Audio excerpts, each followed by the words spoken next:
بسم الله الرحمن الرحيم. الحمد لله رب العالمين والعاقبة للمتقين والصلاة والسلام على سيد الأنبياء والمرسلين ومن تبعهم بإحسان وإيمان إلى يوم الدين وبعد. سورة البقرة آیت نمبر 174 174. اعوذ باللہ من الشیطان الرجیم. ان الذين يكتمون ما انزل اللہ من الکتاب، یقیناً وہ لوگ جو چھپاتے ہیں اس چیز کو جو اللہ نے کتاب میں سے نازل کی، وَيَشْتَرُونَ بِهِ ثَمَنًا قَلِيلًا، اور وہ اس کے بدلے میں تھوڑی سی قیمت خرید لیتے ہیں. أُولَئِكَ مَا يَأْكُلُونَ فِي بُطُونِهِمْ إِلَّا النَّارَ، یہی وہ لوگ ہیں جو اپنے پیٹوں میں آگ کے سوا کچھ بھی نہیں کھا رہے. وَلَا يُكَلِّمُهُمُ اللَّهُ، اور اللہ ان سے کلام نہیں کریں گے یوم القیامت، قیامت کے دن. وَلَا يُزَكِّيهِمْ، اور نہ ہی اللہ ان کا تزکیہ کریں گے، یعنی ان کو پاک نہیں کریں گے. وَلَهُمْ عَذَابٌ أَلِيمٌ، اور ان کے لیے دردناک عذاب ہے. سابقہ آیات میں حلال و حرام کے متعلق چند باتیں بیان کرنے کے بعد اللہ تعالیٰ نے بات کا رخ دوبارہ سے یہود کی طرف پھیر دیا، اور یہ جو کہا گیا کہ وہ لوگ اللہ کی کتاب میں سے جو اللہ نے نازل کیا کتاب میں اس کو چھپاتے ہیں، تو اس سے مراد یہ ہے کہ یہود نبی صلی اللہ علیہ وآلہ وسلم کی نبوت، آپ کا آخری رسول ہونا، آپ کی صفات، آپ کی علامات جو تورات میں بیان کی گئیں وہ لوگوں سے چھپاتے ہیں. یہاں پر پیچھے ہم نے پڑھا کہ وہ حق کو چھپاتے ہیں، تو حق سے مراد بھی اللہ کے رسول صلی اللہ علیہ وسلم.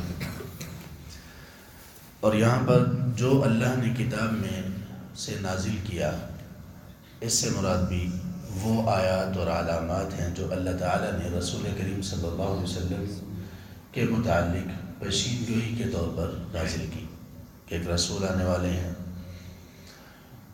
اور ان کی یہ صفات ہوں گی، یہ علامات ہوں گی.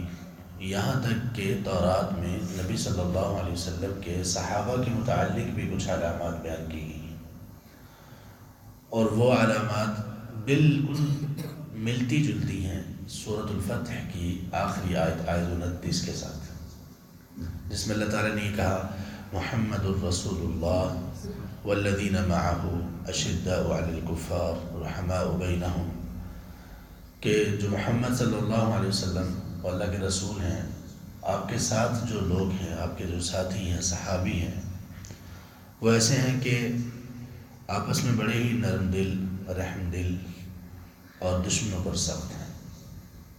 آگے پھر کچھ اور صفات، تو یہ تقریباً ملتی جلتی صفات تورات میں بھی ذکر کی گئی، لیکن ان یہودیوں نے ہر چیز کو چھپا لیا. تو اللہ تعالیٰ نے کہا کہ ان لوگوں نے کتاب میں ان کتاب کے احکامات کو چھپایا، ان حق کی علامات کو چھپایا.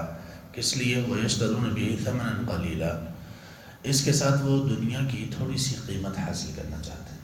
ثَمَنًا قَلِيلًا سے مراد یہ نہیں ہے کہ اگر کوئی آدمی حق کو چھپانے کی بڑی قیمت لے تو پھر تو ٹھیک ہے، تو چھوٹی قیمت ٹھیک نہیں، بڑی سے بڑی قیمت بھی لے لے. پوری دنیا اگر مقابلے میں اس کو دے دی جائے اپنے تمام خزانوں کے ساتھ، تو تب بھی دنیا تھوڑی ہی ہے. وَمَا الْحَيَاةُ الدُّنْيَا فِي الْآخِرَةِ إِلَّا قَلِيلٌ. سورۃ توبہ میں اللہ کہتے ہیں کہ یہ دنیا کی زندگی آخرت کے مقابلے میں سوائے قلیل ہونے کے کچھ نہیں. پھر نبی صلی اللہ علیہ وسلم نے ایک موقع پر، صحیح مسلم میں ہے، آپ نے کہا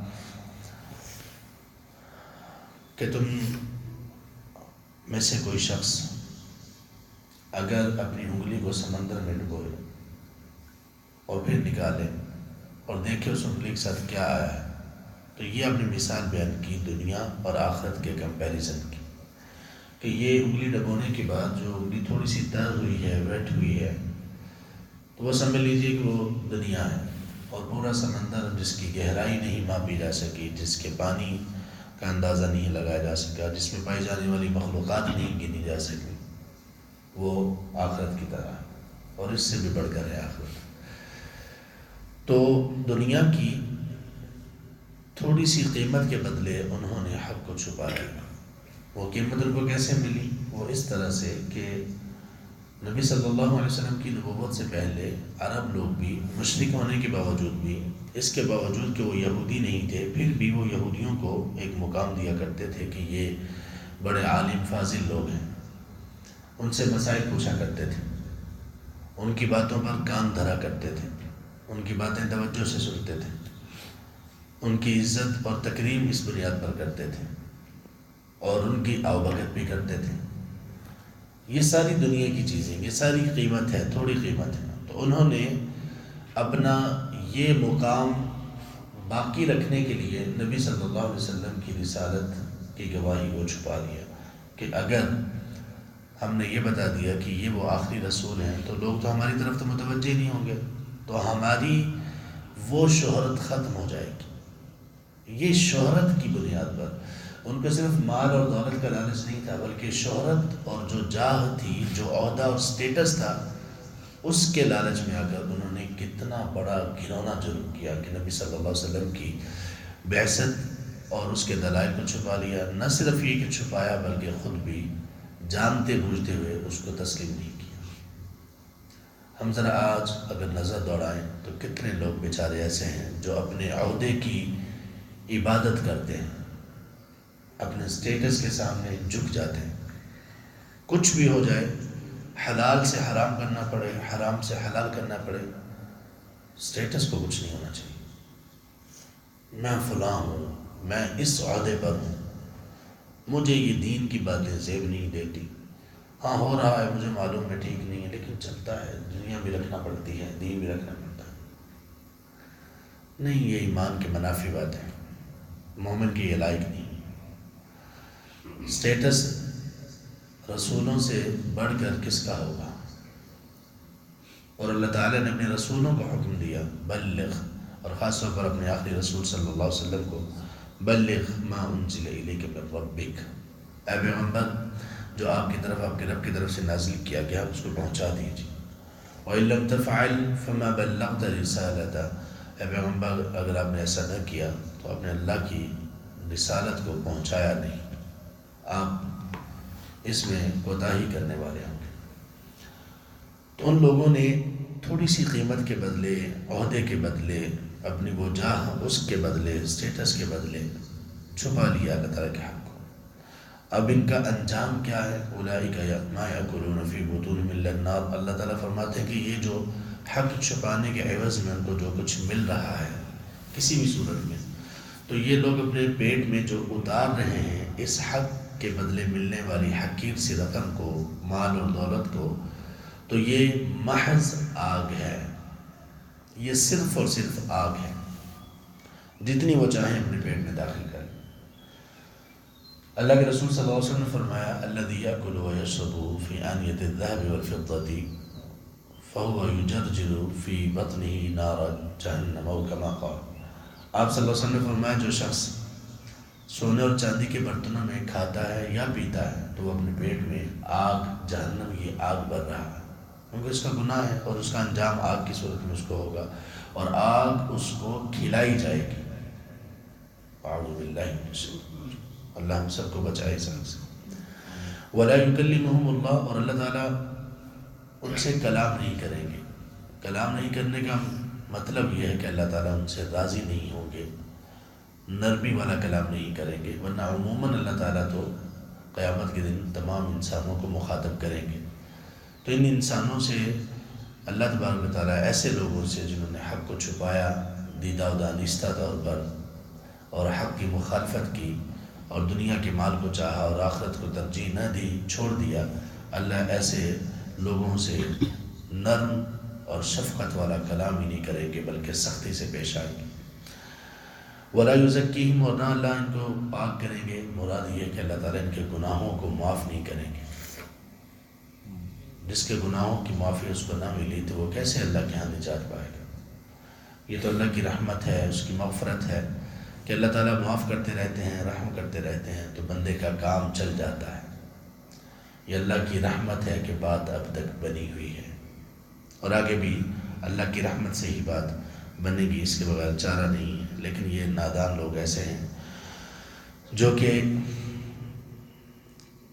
اللہ تعالیٰ کی طرف سے معافی سے محروم کر دیے جائیں گے۔ وَلَهُمْ عَذَابٌ أَلِيمٌ، اور ان کے لیے دردناک عذاب ہے، ایسا عذاب جو ان کو درد دینے والا ہوگا۔ أُولَئِكَ الَّذِينَ اشْتَرَوُا الضَّلَالَةَ بِالْهُدَىٰ، یہی وہ لوگ ہیں کہ انہوں نے گمراہی کو ہدایت کے بدلے خرید لیا۔ گمراہی کو خریدا کس صورت میں؟ کہ انہوں نے اپنی شہرت اور سٹیٹس اور دنیا کے کچھ مال کی وجہ سے نبی صلی اللہ علیہ وسلم پر ایمان اور آپ کے متعلق حق کو چھپا لیا اور کفر پر ہی مصر رہے۔ تو گویا انہوں نے خریداری کی، اور خریداری کیا کی؟ انہوں نے بارٹر ٹرانزیکشن کی، جس میں ایک چیز دی جاتی ہے اور دوسری لی جاتی ہے۔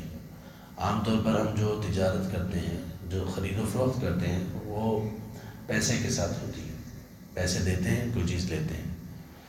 کچھ تجارتیں ایسی ہیں جس میں کوئی چیز دی جاتی ہے، بدلے میں چیز ہی لی جاتی ہے۔ ان لوگوں نے کیا کیا؟ ان لوگوں نے گمراہی کو خرید لیا۔ کس چیز کو دے کر خریدا؟ ہدایت کو دے کر۔ کیسے ہدایت کو دے کر؟ یعنی ہدایت کو چھوڑ دیا، ہدایت کو صرف کر دیا، ہدایت کو کھو دیا، ہدایت کو اپنے آپ سے دور کر دیا، اور گمراہی کو لے لیا، اپنے نام لگوا لیا۔ یہ ان کی تجارت ہے۔ والعذاب بالمغفرہ، اور ان لوگوں نے عذاب کو خرید لیا مغفرت کے بدلے میں۔ جو مغفرت ان کو ملنے والی تھی، انہوں نے وہ مغفرت چھوڑ دی، اور اس کے بدلے میں عذاب ان کے آتا ہے۔ مغفرت کیسے ملنی تھی؟ رسول پر ایمان لاتے، ان کی تعلیمات کے مطابق عمل کرتے، اور اسی طرح سے زندگی گزارتے، لیکن انہوں نے ایسا نہیں کیا۔ انہوں نے عذاب کو خرید لیا مغفرت کے بدلے۔ فما اصبرهم على النار، سو اب کتنے وہ صبر کرنے والے ہیں آگ پر۔ اس کا کیا مطلب ہے؟ اس کا مطلب یہ ہے کہ جب یہ لوگ اپنے انجام کو پہنچیں گے، آگ میں جب جائیں گے اور جلیں گے، تو دیکھنے والا ان کو دیکھے گا اور کہے گا اب آ گیا تم لوگوں کو صبر، اب بڑے صبر کر رہے ہو آگ میں۔ اس سے پہلے تمہیں معلوم تھا کہ اس آگ سے بچنے کے لیے تمہیں کیا کرنا چاہیے، تم نے نہیں کیا۔ معمولی سی چیزیں تھیں جن پر تم نے عمل چھوڑا، مخالفت کی، ضد، سرکشی، تکبر اختیار کیا، صرف اپنی انا کے لیے، اپنے آپ کی وہ جو تکبر اور نخوہ تھا اس کی تسکین کے لیے۔ اب دیکھو، اب آگ بھی تو برداشت کر رہے ہو نا، تو دنیا میں یہی برداشت کر لیتے کہ چلیں ہمیں وہ شہرت نہیں ملی، حالانکہ یہ بھی غلط بات ہے، اللہ اس سے بڑھ کر تمہیں ہر چیز نصیب کر دیتے۔ تو اب آگ میں بھی تو بڑا صبر کر رہے ہو نا، تو دنیا میں صبر کر لیتے اللہ اور اس کے رسول صلی اللہ علیہ وسلم کی تعلیمات پر۔ ذَلِكَ بِأَنَّ اللَّهَ نَزَّلَ الْكِتَابَ بِالْحَقِّ، یہ اس وجہ سے ہے کہ بلا شبہ اللہ تعالیٰ نے کتاب نازل کی حق کے ساتھ۔ وَإِنَّ الَّذِينَ اخْتَلَفُوا فِي الْكِتَابِ، اور بلا شبہ وہ لوگ جنہوں نے کتاب میں اختلاف کیا، یقیناً لفی شقاق بعید، یقیناً وہ بہت دور کی مخالفت میں ہے۔ ذالک، یہ سے مراد کیا ہے؟ یہ سے مراد ہے کہ ان لوگوں کو یہ جو عذاب ہوگا، یہ کیوں ہوگا؟ اس لیے کہ اللہ نے کتاب حق کے ساتھ نازل کی، مطلب کیا کہ اس کی اتباع کی جائے۔ ان لوگوں نے اس کی اتباع نہیں کی، مخالفت کی، تو تب ان کا انجام یہ پیچھے جو گزرا، جس میں ہے کہ وہ آگ میں جائیں گے، دردناک عذاب ہے، اللہ ان سے کلام نہیں کریں گے، اللہ ان کو پاک نہیں کریں گے۔ وَإِنَّ الَّذِينَ اخْتَلَفُوا فِي الْكِتَابِ، اور بے شک وہ لوگ جنہوں نے کتاب میں اختلاف کیا، یعنی کتاب اللہ تعالیٰ کی احکامات، اللہ کے احکامات واضح ہو جانے کے بعد جن لوگوں نے اختلاف کیا، وہ بہت دور کی مخالفت میں ہے۔ یعنی کوئی مخالفت کی تک بنتی ہے نا، بندہ کسی کے ساتھ ضد کرے، کسی کے ساتھ اس کی دشمنی مخالفت ہو، کوئی سبب ہونا چاہیے نا۔ ان لوگوں کو، ظالموں کے پاس کوئی سبب ہی نہیں ہے۔ سبب کیا ہے؟ اپنی انا، وہ نخوت، وہ دل میں جو بغض اور کینہ ہے، یہ سبب ہے، جس کو ہم اردو میں کہتے ہیں نا اللہ واسطے کا بیر ہونا کسی سے۔ ایک آدمی وہ دوسرے جیسے حاسد جو ہوتا ہے نا اس میں یہ علامات پائی جاتی ہیں، اور یہودی بدترین قسم کی حسد کا شکار تھے۔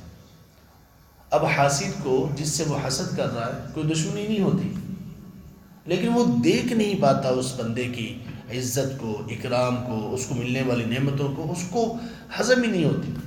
اللہ عجیب بات، کہتے ہیں حسد ایک ایسی آگ ہے جس کو حسد کرنے والا جلاتا ہے اور خود اس میں داخل ہو جاتا ہے، اپنے آپ میں کڑتا رہے گا ایک بندے کو دیکھ کر کہ اس کو اتنا نواز دیا گیا، اس کو اتنی عزت مل گئی، اس کو اتنا مال اور دولت مل گیا، کڑتا رہتا ہے بیچارہ، سبب بھی کوئی نہیں، پیچھے کچھ نہیں ہوتا نا، مجھے اس سے بغض ہے، اس میں یہ بری عادت پائی جاتی ہے، مجھے اس سے نفرت ہے، اس میں یہ گناہ پایا جاتا ہے، نہیں، ایسا کوئی بات ہی نہیں ہے، صرف حسد اور بغض کی بنیاد پر۔ تو اللہ نے فرمایا کہ جو لوگ کتاب میں اختلاف کرنے والے ہیں، اللہ کے احکامات میں اختلاف کا کیا بنتا ہے، خاص طور پر واضح احکامات جو کہ بالکل صریح ہوں، تو جو ایسا کر رہے ہیں وہ بڑی دور کی مخالفت میں پڑے ہوئے ہیں، یعنی حسد کا شکار ہیں، بغیر کسی سبب کے وہ لوگ اختلاف کر رہے ہیں، اور ان کا انجام بھی وہی ہوگا جو پیچھے اللہ تبارک و تعالیٰ نے ذکر کر دیا۔